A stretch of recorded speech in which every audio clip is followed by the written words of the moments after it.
सुप्रभात साथियों। कैसे हो आप सब? आशा करती हूँ कि आप सब अच्छे होंगे। साथियों, कैसी लग रही है अपने 10,000 प्रश्नों की प्रश्नोत्तरी एमसीक्यू? पुराने क्वेश्चन अब तक जितने भी आए एग्जाम में वही आपके सामने आ रहे हैं। अच्छी लग रही है, आशा करती हूँ आप सब अच्छे भी होंगे। ठीक है, डायरेक्ट हम अपने प्रश्नों के बारे में बात करते हैं।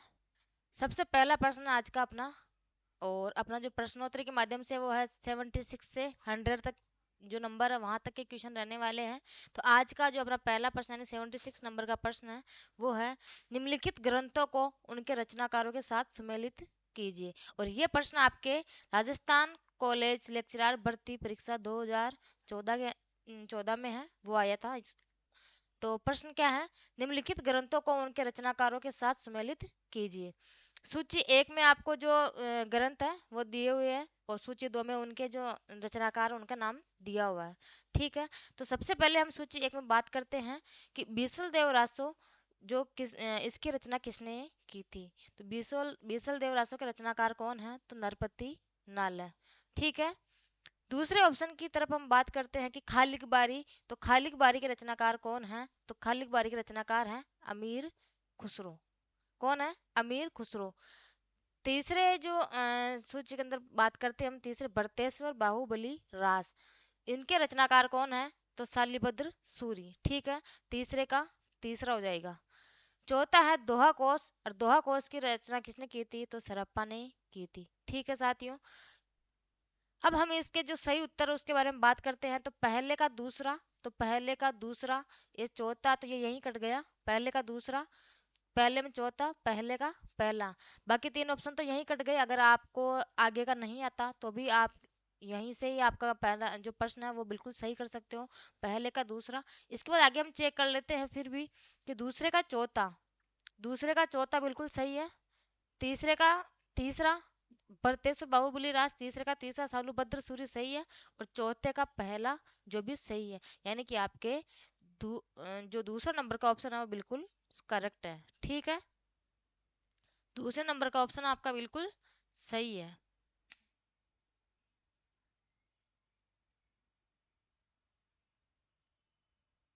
Correct answer. ठीक है, अब हम बात करते हैं कि साथियों जैसे आपके अमीर खुसरो हैं, तो अमीर खुसरो की कुछ अन्य रचनाओं के बारे में भी हम बात करते हैं। इनकी अन्य रचनाएं कौन कौन सी है अमीर खुसरो की? तो अमीर खुसरो की अन्य रचनाओं के बारे में हम बात करें तो एक तो इनकी अन्य रचना है पहेलिया, और है इनकी मुकरिया, मुकरिया, और इनके दो शकुने, और है इनकी जैसे गजल। ये इनकी क्या हो गई? अन्य रचनाएं हो गई। अगर यही हम विद्यापति की बात करें कि विद्यापति की अन्य रचनाएं कौन कौन सी हैं, तो वह कीर्तिलता, कीर्तिलता, और है इनकी कीर्ति पताका, कीर्ति पताका। जो कौन सी भाषा में रचित है दोनों? ये अवध भाषा में रचित है। कौन सी में? अवध भाषा में रचित है। विद्यापति की कौन कौन सी रचनाएं हैं? दो, कीर्तिलता और कीर्ति पताका। ये दोनों जो रचनाएं हैं वो अवध भाषा में रचित है। और अमीर खुसरो की हम रचना के बारे में बात करें तो पहेलिया हो गई, मुकरिया हो गई, दो सकोने हो गए, और गजल हो गई। ये प्रश्न हो गया अपना 76 नंबर का प्रश्न, यानी कि 76 नंबर का जो प्रश्न है, इसमें आंसर कौन सा हो जाएगा? आपका बी ऑप्शन बिल्कुल सही आंसर हो जाएगा। अगले क्वेश्चन की हम बात करें, 77 नंबर का क्वेश्चन आपका, तो वो हो जाएगा स्थापना ए दी हुई है, यानी कि आपके सामने तर्क ए दिया हुआ है और तर्क आर दिया हुआ है। तर्क ए के अंदर आपको जो प्रश्न दिया हुआ वो है, जनता की चित्तवृत्ति के परिवर्तन के साथ साहित्य के स्वरूप में परिवर्तन नहीं होता है। और तर्क आर जो दिया हुआ है वो है, प्रत्येक देश का साहित्य वहाँ की जनता की चित्तवृत्ति का संचित प्रतिबिंब होता है। और ये कथन किसका है? सबसे पहले तो आप ये बात करो, तो ये कथन आपके सामने आचार्य रामचंद्र शुक्ल का है। किसका? आचार्य रामचंद्र शुक्ल जी का, आचार्य रामचंद्र शुक्ल जी का कथन है। ठीक है, तो सबसे पहले आप तर्क ए पर बात कीजिए कि जनता की चित्तवृत्ति के परिवर्तन के साथ साहित्य के स्वरूप में परिवर्तन नहीं होता है। तो क्या ये तर्क सही है? इसमें नहीं दिया हुआ साथियों, तो तर्क गलत है पहला। और दूसरा, प्रत्येक देश का साहित्य वहाँ की जनता की चित्तवृत्ति का संचित प्रतिबिंब होता है। तो आपके ये दूसरा ऑप्शन है तर्क बिल्कुल सही है। ये किसने दिया था कथन? तो आचार्य रामचंद्र शुक्ल जी का कथन है। यानी कि आपके पास तर्क ए गलत है और तर्क आर सही है। अब आप इसमें जो ऑप्शन है तर्क ए गलत और तर्क आर सही, यानी कि अपना पहला ऑप्शन है वो बिल्कुल सही हो जाएगा। बी ऑप्शन आपका गलत हो जाएगा। तर्क ए और तर्क आर दोनों सही है। तर्क ए और तर्क और आर दोनों गलत है। या फिर आपका डी ऑप्शन है तर्क जैसे ए सही है और आर गलत है। तो आपका अपना ऑप्शन यही मिल गया था, तर्क ए गलत है और तर्क आर सही है, क्योंकि इसमें जनता की चित्तवृत्ति के परिवर्तन के साथ साहित्य के स्वरूप में भी परिवर्तन होता है। ठीक है।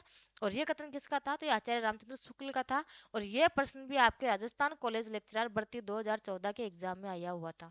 ठीक है। तो ऐसे क्वेश्चन आपको अच्छी तरीके से ध्यान रखना है, क्योंकि आपके सामने वही प्रश्न आ रहे हैं साथियों जो पुराने एग्जाम में कहीं ना कहीं आया हुआ है। जैसे कहीं नेट में आया हुआ है, कहीं ना कहीं आपके साथ वो प्रश्न मिलेगा आपको। तो पुराने से एच टेट जैसे सी टेट आर टेट में जैसे कहीं मिला आपको वो प्रश्न, पुराने सारे मैं आपके सामने लेके आ रही हूँ। तो इससे आपको घबराने की आवश्यकता नहीं कि प्रश्न कैसे आ रहे हैं। बिल्कुल आपके जो पुराने क्वेश्चनों के माध्यम से आपका जो पूरा सिलेबस है वो ऐसे ही कवर हो जाएगा। ठीक है। अगला प्रश्न अपना 78, सारंगधर पद्धति किस विधा की रचना है? सारंगधर पद्धति किस विधा की रचना है? राजस्थान कॉलेज लेक्चरर भर्ती 2014 का प्रश्न है। ठीक है। पहले प्रश्न की जो पहला ऑप्शन है उसकी तरफ हम बात करें, सारंगधर पद्धति किस विधा की रचना है, तो पहला ऑप्शन हो जाएगा आपका इसके अंदर महाकाव्य। दूसरा ऑप्शन है ये खंड काव्य। और बी ऑप्शन है सुभाषित, संग्रह और एकार्थ काव्य। यानी कि आपकी जो सारंगधर पद्धति है इस किस विधा की रचना है, तो ये महाकाव्य है या फिर खंड काव्य है या फिर सुभाषित, संग्रह है या फिर एकार्थ काव्य है। तो इसका सही आंसर हो जाएगा कि जो सारंगधर पद्धति है वो सुभाषित एक संग्रह है।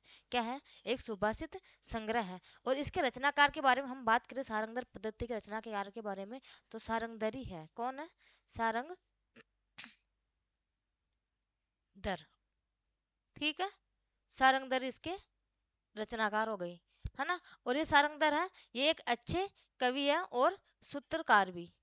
ठीक है। ये सारंगधर क्या है? एक अच्छे कवि भी है, एक अच्छे कवि और सूत्रकार भी है। और सूत्रकार भी थे ये, एक अच्छे कवि भी थे और सूत्रकार भी थे। कौन? सारंगधर। और इन्होंने क्या किया था? सारंगधर पद्धति की रचना की थी, जो किस विधा में संग्रहित है? तो सुभाषित विधा में संग्रहित है। ठीक है।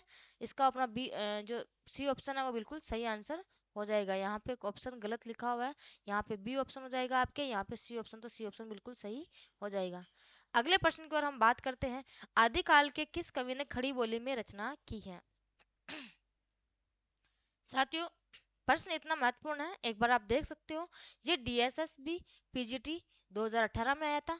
केवीएस पीजीटी हिंदी में 2017 में आया था। राजस्थान कॉलेज लेक्चरर भर्ती 2014 में आया था, 17 में आ चुका है। उससे पहले आपके यूपी टीजीटी 2001 में आया हुआ था और यूपी टीजीटी 2002 में आया था। यानी कि 2001 में, फिर 2 में आया, फिर 14 में आया हुआ, फिर 17 में आया, फिर 18 में आया है। यानी कि इतनी बार ये प्रश्न आ चुका है कि इतना महत्वपूर्ण प्रश्न है कि बार बार भी इसको जो है एग्जामिनर वो लेने की सोचता है कि प्रश्न काफी अच्छा है। ठीक है। तो आदिकाल के किस कवि ने खड़ी बोली में रचना की है? पहले ऑप्शन की तरफ हम बात करते हैं नरपति नालय।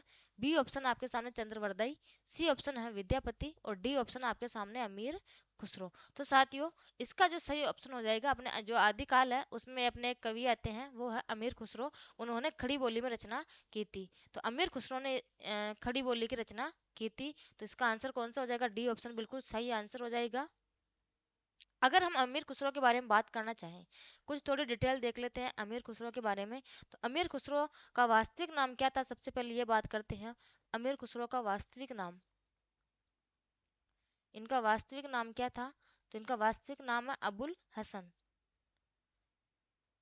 अबुल हसन। और इनके गुरु के बारे में हम बात करते हैं। इनका गुरु कौन है? तो वो है निजामुद्दीन औलिया। निजामुद्दीन औलिया।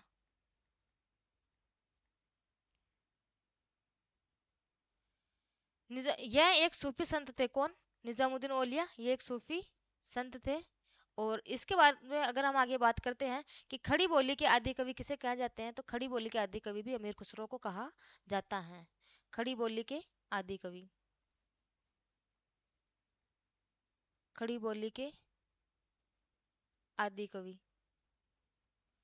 किसे कहा जाता है, तो अमीर खुसरो को कहा जाता है। महत्वपूर्ण प्रश्न है ये भी कि खड़ी बोली के आदि कवि किसको कहा जाता है, तो अमीर खुसरो को कहा जाता है।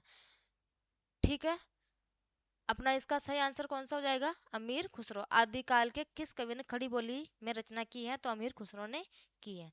ठीक है, अगले प्रश्न की ओर हम बात करते हैं। जो 80 नंबर का प्रश्न आपके, सिद्धों में सबसे पुराने कौन थे? सिद्धों में सबसे पुराने कौन थे? पहला ऑप्शन आपके सामने नारोपा, दूसरा है गोरक्षपा, सी ऑप्शन है आपके सामने वो है लुईपा, और डी ऑप्शन आपके सामने सरप्पा। तो साथियों हम बात करते हैं सिद्धों में सबसे पुराने कौन थे, तो सिद्धों में सबसे पुराने कौन है, तो वो है सरप्पा। ठीक है, सरप्पा के बारे में हम कुछ बात करें कि जो सरप्पा है इनकी रचना कौन सी है, तो इनकी रचना है दोहा कोश। कौन सी रचना है इनकी? दोहा कोश। और दोहा कोश का संपादन किसने किया? संपादन किसने किया था, तो प्रबोध चंद्र बागची ने इसका संपादन किया था। प्रबोध चंद्र बागची, प्रबोध चंद्र बागची ने इसका संपादन किया था। ठीक है, जिसका दोहा कोश नामक रचना है उसका संपादन प्रबोध चंद्र बागची ने किया था। और सिद्धों में सबसे पुराने कौन है, तो सरप्पा है। ठीक है, डी ऑप्शन अपना बिल्कुल सही उत्तर हो जाएगा। अगले प्रश्न की ओर हम बात करते हैं। अगला प्रश्न अपना 81 यानी 81 नंबर का प्रश्न आज का, किस ग्रंथ में राधा कृष्ण के प्रेम का अनूठा वर्णन है? किस ग्रंथ में राधा कृष्ण के प्रेम का अनूठा वर्णन है? पहला ऑप्शन आपके सामने मृगावती, दूसरा ऑप्शन आपके सामने पदावली, तीसरा ऑप्शन है पद्मावत, और चौथा ऑप्शन आपके सामने मधुमालती। तो साथियों राधा कृष्ण के प्रेम का अनूठा वर्णन क्या आपको मृगावती में मिलता है, पदावली में मिलता है, पद्मावत में मिलता है, या फिर मधुमालती में मिलता है? तो साथियों इसकी हम बात करते हैं। राधा कृष्ण के जो अनूठा प्रेम का अनूठा वर्णन है वो आपको पदावली में देखने को मिलता है। जो किसकी रचना, किसके द्वारा रचना की गई थी? पदावली विद्यापति की रचना है। किसकी रचना है? पदावली विद्यापति की रचना है। जो कौन सी भाषा में है? मैथिली भाषा में रचित है। ये पदावली रचना जो है ये मैथिली भाषा में रचित है। कौन सी भाषा में? मैथिली भाषा में रचित रचना, रचित रचना कौन सी है? पदावली। ठीक है, निराला ने क्या कहा था पदावली के बारे में? पदावली के श्रृंगारिक पदों की मादकता से नागिन की मादकता को नागिन की लहर कहा जाता है। क्या कहा था? एक बार मैं लिख देती हूँ यहाँ पे कि जो आपके वो है निराला, निराला ने क्या कहा था? निराला ने कि पदावली के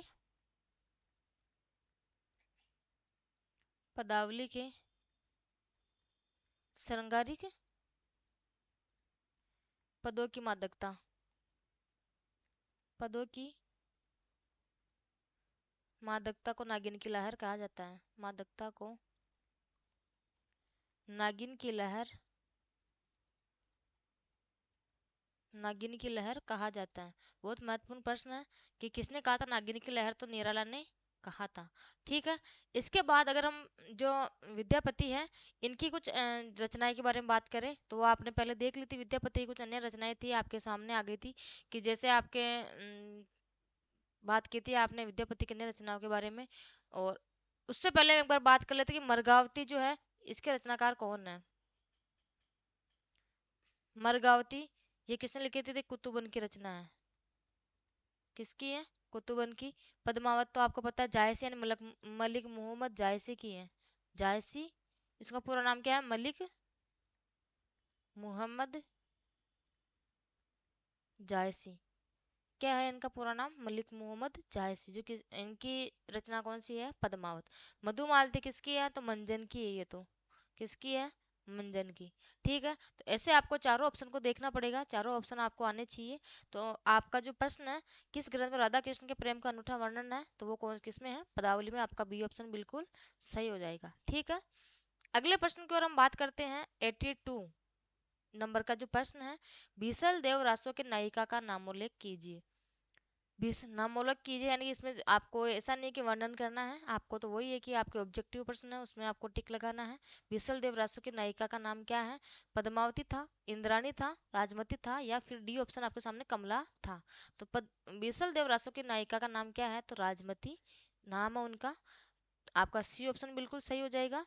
और बिसल देव रासो की रचना किसने की थी? तो नरपति नाल है। इनके रचनाकार कौन है? तो नरपति नाल है। ठीक है। बिसल देव रासो एक कैसा काव्य है? ये एक वीर गीत काव्य है। वीर गीत काव्य है। ठीक है। शायद ऐसा ही प्रश्न अभी इसमें आपके जो रीट का पेपर हुआ था, रीट आपके लेवल फर्स्ट में शायद ऐसा कुछ क्वेश्चन पूछा था जिसके अंदर आपको वीर काव्य ऐसा कुछ जैसा बिसल बिसल देव रासो का पूछा गया था कि कौन से काव्य में रचित है ये। तो आप शायद वीर गीत काव्य है। तो उसमें ऑप्शन में आपके रीट लगी थी उसमें, क्योंकि 3-4 ऑप्शन दिए हुए थे। ठीक है। और इसकी कथा में 4 खंडों में है। बिसल देव रासो की कथा कितने खंडों में है? 4 खंडों में। तो इसकी कथा 4 खंडों में है। 4 खंडों में।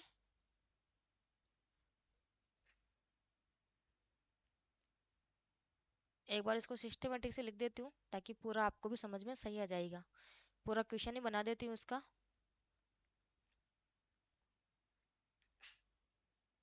इसके रचनाकार के बारे में हम बात करें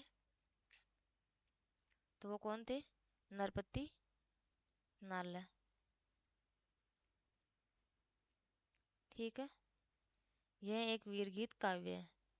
यह एक वीरगीत काव्य है। यह 4 खंडों में है।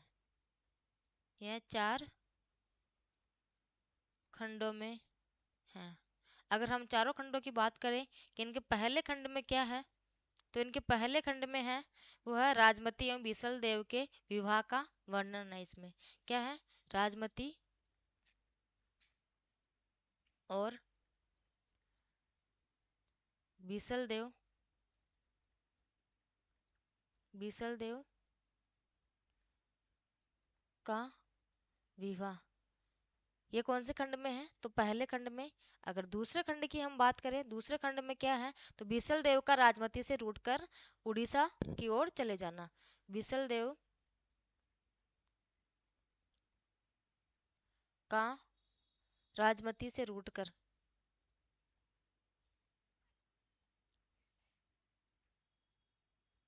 कहाँ चले जाना? उड़ीसा की ओर प्रस्थान करना। उड़ीसा प्रस्थान यानी कि उड़ीसा की ओर चले जाना। ठीक है।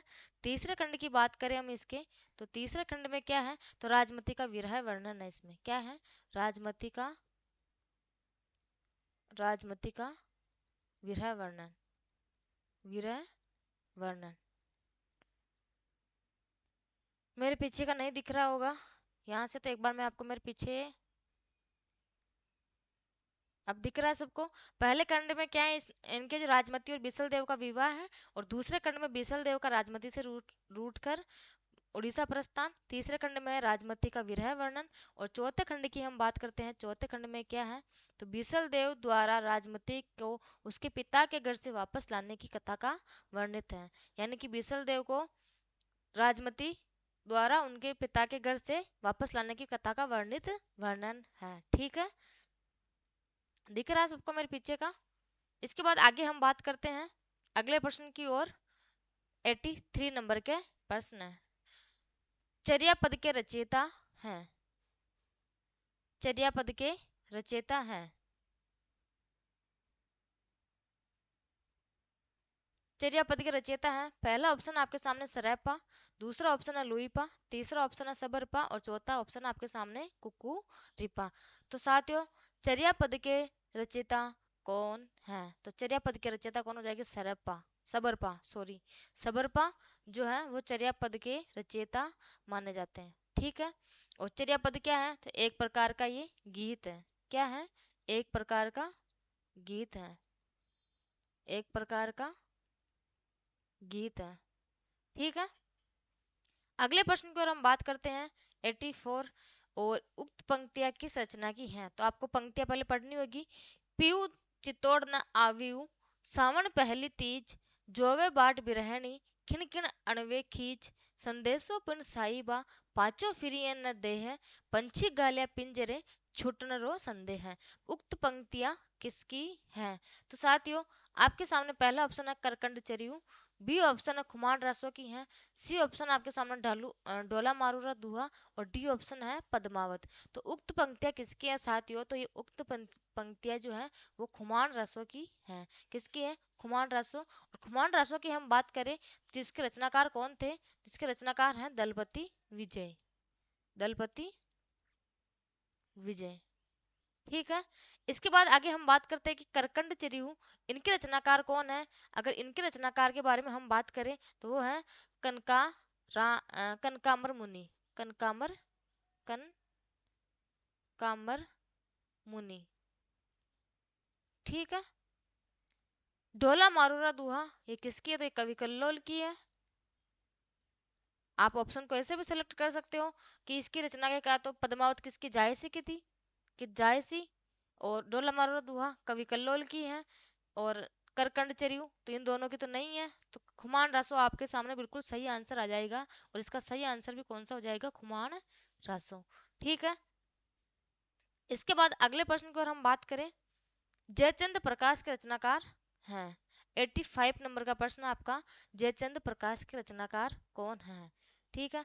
पहला ऑप्शन आपके सामने जगनिक, दूसरा है भट्ट केदार, श्रीधर सी ऑप्शन, और डी ऑप्शन है नरपति नाल। तो साथियों, सच बताऊं तो मैंने भी इसको याद करने का तरीका एक ऐसे ढूंढा था, जयचंद प्रकाश किसकी है? तो भट्ट केदार की। कैसे?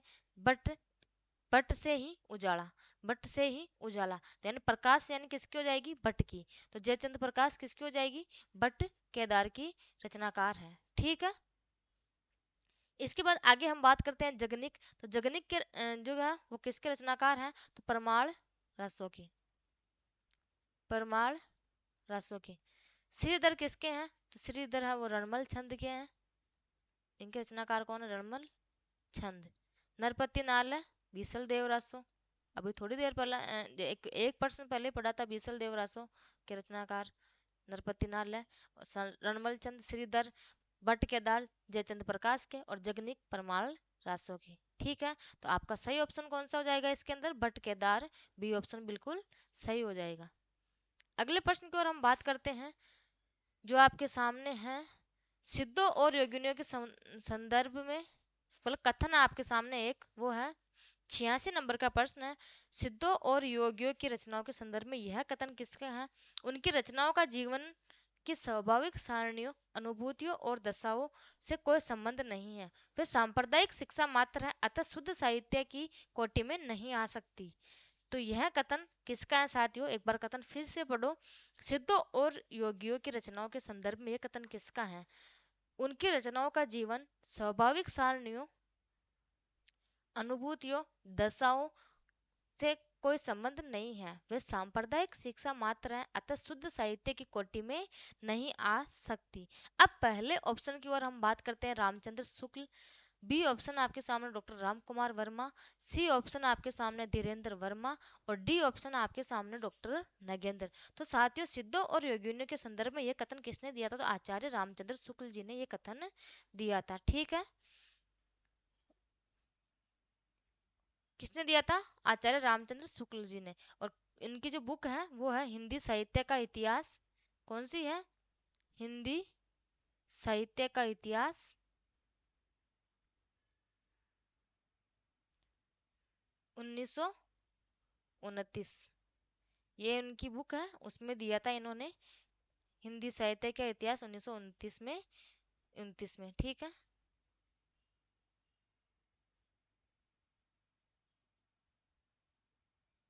1929 ईस्वी, ठीक है।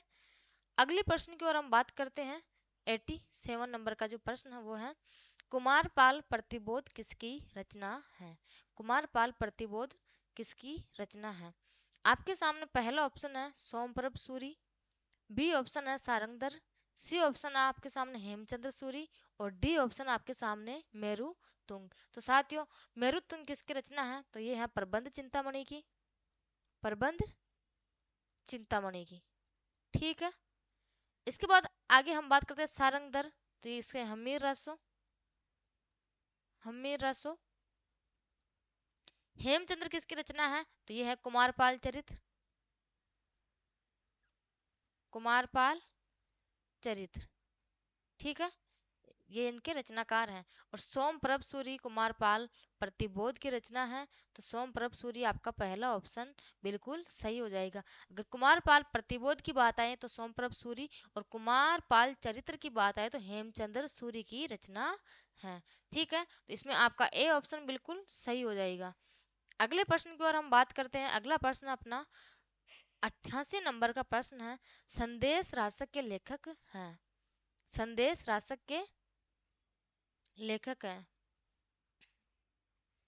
पहला ऑप्शन आपके सामने नरपति नाल है, बी ऑप्शन है अब्दुल रहमान, सी ऑप्शन है चंद्रवरदाई और डी ऑप्शन है जगनीक। साथियों, जो संदेश रासक है, इसके जो लेखक है उसकी बात हम बात करें तो वो किसके हैं? अब्दुल रहमान के हैं। अगर नरपति नाले की हम बात करते तो बीसल देव रासो, चंद्रवरदाई की हम बात करें तो वह पृथ्वीराज रासो से संबंधित है, पृथ्वीराज रासो इसके लेखक है, पृथ्वीराज रासो। और जगनिक की बात हम करें तो वो कौन है? परमाल रासो। सारे प्रश्न इधर से उधर मिले हुए हैं, इसमें कोई चिंता वाली बात नहीं है। जैसे किसी का ये अभी जस्ट अपन ने जगनी को चंद्रवरदाई के बारे में पीछे बात की थी, और नरपति नाले के बारे में पीछे बात की थी, तो आपको शायद ऑप्शन देके फटाफट से खुद का अंदाजा लग जाता होगा कि अब्दुल रहमान के, क्योंकि नरपति नाला विसल देव रासो, चंद्रवरदाई पृथ्वीराज रासो, ये जगनिक की है, तो बच्चा कौन? अब्दुल रहमान। तो ये संदेश रासक के रचनाकार या लेखक ही है। ठीक है, ऐसे आंसर निकाला करो फटाफट से। और साथियों, आपको मेरे 10,000 प्रश्नों की प्रश्नोत्तर कैसे लग रही, सबसे पहले आप मुझे ये कमेंट करके बताना। और आपके सामने इतने अच्छे प्रश्न आ रहे हैं, और आज यानी कल से आपके सामने व्याकरण के भी साथ ही साथ 25-25 प्रश्नों की प्रश्नोत्तरी आने वाली है। ठीक है, अगला प्रश्न अपना 89 नंबर का। कबीर की अपेक्षा खुसरो का ध्यान बोलचाल की भाषा की ओर अधिक था। उसी प्रकार जैसे अंग्रेजों का ध्यान बोलचाल की भाषा की ओर अधिक रहता था। यह कथन किस विद्वान का है? एक बार कथन को फिर से पढ़ो, समझ में नहीं आया हो तो। 89 का नंबर का जो प्रश्न अपना, कबीर की अपेक्षा खुसरो का ध्यान बोलचाल की भाषा की ओर अधिक था, उसी प्रकार जैसे अंग्रेजों का ध्यान बोलचाल की भाषा की ओर अधिक रहता है। कथन किस विद्वान का है? तो ये कथन है साथियों, ऑप्शन नंबर ए का आपके सामने आचार्य रामचंद्र शुक्ल, बी ऑप्शन है बच्चन सिंह, सी ऑप्शन है ईश्वरी प्रसाद और डी ऑप्शन आपके सामने गणपति चंद्र गुप्त। तो साथियों, ये कथन किसने कहा था? तो ये आचार्य रामचंद्र शुक्ल जी का कथन है। तो ए ऑप्शन आपका बिल्कुल सही हो जाएगा। ठीक है, अगले प्रश्न की ओर हम बात करते हैं। महावीर रास के रचनाकार हैं, महावीर रास के रचनाकार हैं। तो साथियों, महावीर रास के रचनाकार कौन है? ए नंबर का ऑप्शन आपके सामने विनय चंद्र सूरी। साथियों, कुछ प्रश्नों के कमेंट कभी तो आप मुझे भी कमेंट बॉक्स में क्या करो कि इसका आंसर ये है, इसका आंसर ये है। क्या कभी बस वीडियो देखते हो और उसको वीडियो देख कर बस बैठ जाते हो? इसका आंसर देने की कोशिश करो। जैसे प्रश्न पढ़ते हो, आप वीडियो को रोक के फिर बाद में आप कमेंट बॉक्स में आंसर दें। आपको लगे कि हाँ इसका ये आंसर है, फिर आपको वीडियो को वापस चलाया करो। ऐसे नहीं कि वीडियो चल रही बैठे बैठे देख रहे हो, हाँ इसका आंसर ये है, इसका आंसर ये, ऐसे याद नहीं होगा। खुद भी क्वेश्चन निकालने की कोशिश करो थोड़ा बहुत। जैसे क्वेश्चन आपके सामने है, वीडियो को रोक के प्रश्न पढ़ो, प्रश्न पढ़ने के बाद आप उसका आंसर निकालो, फिर आप उस वीडियो को वापस चलाओ, और फिर देखो कि इसका सही आंसर कौन सा है, अपना प्रश्न है जो गलत जा रहा है कि सही जा रहा है। ठीक है, थोड़ा बहुत ऐसे खुद भी निकालने की कोशिश किया करो, नहीं तो इधर से पढ़ोगे और इधर से निकल जाएगा, है ना। तो अपना जो 90 नंबर का प्रश्न है वो क्या है? महावीर रास के रचनाकार कौन है? ए ऑप्शन आपके सामने विनय चंद्र सूरी, बी ऑप्शन है सोममूर्ति, सी ऑप्शन है अभय तिलकमणि और डी ऑप्शन आपके सामने मंडलिक। तो महावीर रास के रचनाकार कौन है? तो वो है अभय तिलकमणि। सी ऑप्शन आपके सामने बिल्कुल सही हो जाएगा। ठीक है, अगले प्रश्न की ओर हम बात करते हैं। 91 नंबर का प्रश्न है। किसने अमीर खुसरो को मेघावी एवं सुकवि कहा है? किसने अमीर खुसरो को मेघावी एवं सुकवि कहा है? तो किसने कहा है साथियों? ए नंबर का ऑप्शन आपके सामने ईश्वरी प्रसाद ने, बी ऑप्शन है डॉक्टर राम कुमार वर्मा ने, सी ऑप्शन है गुलाब राय ने, और डी ऑप्शन है हजारी प्रसाद द्विवेदी ने। तो साथियों किसने कहा था मेघावी एवं सुकवि मोस्ट है साथियों ये प्रश्न कि मेघावी और सुकवि किसने कहा था, तो वो कहा था हजारी प्रसाद द्विवेदी जी ने कहा था। किसको? अमीर खुसरो को कहा था कि मेघावी और सुकवि है। किसने कहा था? हजारी प्रसाद द्विवेदी जी ने। तो डी ऑप्शन आपका बिल्कुल इसमें सही हो जाएगा। अगले प्रश्न की ओर हम बात करते हैं। अमीर खुसरो की किस रचना में भारतीय बोलियों का निरूपण हुआ? अमीर खुसरो की किस रचना में भारतीय बोलियों का निरूपण हुआ? तो कौन सी रचना है साथियों वो जिसमें भारतीय बोलियों का निरूपण हुआ था? ए नंबर का ऑप्शन आपके सामने वो है नजरान ए हिंद, बी ऑप्शन आपके सामने नूर सिपहर, सी ऑप्शन है खालिक बारी, और डी ऑप्शन आपके सामने आशिक। तो कौन सी हो जाएगी इनकी जिनमें भारतीय बोलियों का निरूपण है? तो वह नूह सिपहर। कौन सी है? नूह सिपहर जिसमें भारतीय बोलियों का निरूपण हुआ था। ठीक है। और ये किसकी रचना है? तो अमीर खुसरो की रचना है। नूह सिपहर अमीर खुसरो की रचना है। किसकी है? अमीर खुसरो की, जिसमें भारतीय बोलियों का निरूपण हुआ था। अगला प्रश्न अपना 93 नंबर का, विद्यापति की किस रचना को कहानी कहा जाता है? ये एग्जाम में पूछा हुआ प्रश्न भी साथियों एक बार पहले कि विद्यापति की किस रचना को कहानी कहा जाता है। तो पहला ऑप्शन इनको पदावली को कहा था कहानी, या फिर बी ऑप्शन है कीर्तिलता को, सी ऑप्शन है कीर्ति पताका को, और आपके सामने डी ऑप्शन है वो है गंगा वाक्यावली को। तो साथियों इनकी कीर्तिलता जो रचना है इसको कहानी कहा था विद्यापति ने। किसने कहा था? विद्यापति ने। ठीक है। अगले प्रश्न की ओर हम बात करते हैं। रोड़ा कवि द्वारा रचित राहुल वेल में कितनी भाषाओं के शब्द मिलते हैं? रोड़ा वेल द्वारा जो रचित राहुल वेल है इसमें कितनी भाषाओं के शब्द मिलते हैं? पहला ऑप्शन आपके सामने छह ऑप्शन यानी कि 6 शब्द मिलते हैं, 7 शब्द मिलते हैं, 8 शब्द मिलते हैं, या फिर 9 शब्द मिलते हैं। तो साथ ही इसका जो सही उत्तर हो जाएगा वो राहुल वेल में 7 भाषाओं का वर्णन मिलता है। कितने का? 7 भाषाओं का वर्णन मिलता है। तो बी ऑप्शन आपका बिल्कुल सही हो जाएगा। ठीक है। अगले प्रश्न की ओर हम बात करते हैं। 95 नंबर का प्रश्न है, और आज के अपने 5 प्रश्न और बचे हैं। उसके बाद कल से हमारे फिर वापस वही 101 नंबर से शुरुआत, यानी कि डेली 25-25 प्रश्नों की प्रश्नोत्तरी रहने वाली है। ठीक है। 95 नंबर का जो प्रश्न है वो है वसंत विलास में छंदों की संख्या है। वसंत विलास में छंदों की संख्या कितनी है साथियों? पहला ऑप्शन आपके सामने 84, बी ऑप्शन है 85, सी ऑप्शन है 86, और डी ऑप्शन आपके सामने 87। तो वसंत विलास में छंदों की संख्या कितनी है? तो 84 संख्या है। साथियों अभी तक जिन साथी लोगों ने चैनल को सब्सक्राइब नहीं किया तो सबसे पहले सब्सक्राइब करें, और उसके बाद आपको अगर वीडियो अच्छी लगे तो आप वीडियो को शेयर करना मत भूलें, क्योंकि साथियों आप लोगों का जो सपोर्ट है वो मुझे बहुत आगे मोटिवेशन देता है कि हाँ कि साथ जो मेरे जितने पढ़ने वाले स्टूडेंट हैं उनको वीडियो काफ़ी ज़्यादा अच्छी लग रही है, तो वो वीडियो को शेयर कर रहे हैं, यानी कि मुझे पता लग रहा है कि उनको वीडियो अच्छी लगी है, तभी उन्होंने शेयर किया है और लाइक किया है। तो साथियों आप लोग हमारे साथ ऐसे ही बने रहिए। और आगे आगे बात करते हैं हम 96 नंबर के प्रश्न की ओर। 63 महापुरुष गुणालंकार के रचनाकार हैं। 63 महापुरुष गुणालंकार के रचनाकार कौन है? पहला ऑप्शन आपके सामने धनपाल, बी ऑप्शन है पुष्पदंत, सी ऑप्शन है सोमती गणी, और डी ऑप्शन आपके सामने मधुकर। तो साथियों इसकी हम बात करते हैं। 63 महापुरुष गुणालंकार के रचनाकार कौन है? तो पुष्पदंत है। और अगर हम इसकी बात करते हैं तो इसके अंदर 63 जैन जैन तीर्थंकरों का चित्रण है। किसमें? पुष्यदंत की 63 महापुरुष गुणालंकार की रचना में। ठीक है। 63 जैन तीर्थंकर है उनका चित्रण इसमें किया गया है। तो बी ऑप्शन आपका बिल्कुल सही हो जाएगा। अगले प्रश्न की ओर हम बात करते हैं। किसने बीसल देव रासो का रचनाकाल विक्रम संवत 1272 माना है? किसने बीसल देव रासो का रचनाकाल विक्रम संवत 1272 माना है? तो पहला ऑप्शन आपके सामने लाला भगवान दीन, बी ऑप्शन है मिस्र बंधुओं ने, सी ऑप्शन है माता प्रसाद गुप्त ने, और डी ऑप्शन है लाला सीताराम ने। तो साथ ही बिसल देव रासो का रचनाकाल 1272 मानने वाले कौन आपके सामने? तो लाला सीताराम ने माना था। किसने? लाला सीताराम ने। ठीक है। अगले प्रश्न की ओर हम बात करते हैं। तो आपका इसमें डी ऑप्शन बिल्कुल सही हो जाएगा। अगला प्रश्न 98 नंबर का प्रश्न, और इसमें कथन दिया हुआ है आपको, किसी भी साहित्य के इतिहास को समझने के लिए उससे संबंधित जातीय परंपराओं राष्ट्रीय और सामाजिक परिस्थितियों का अध्ययन विश्लेषण आवश्यक है। कथन क्या है?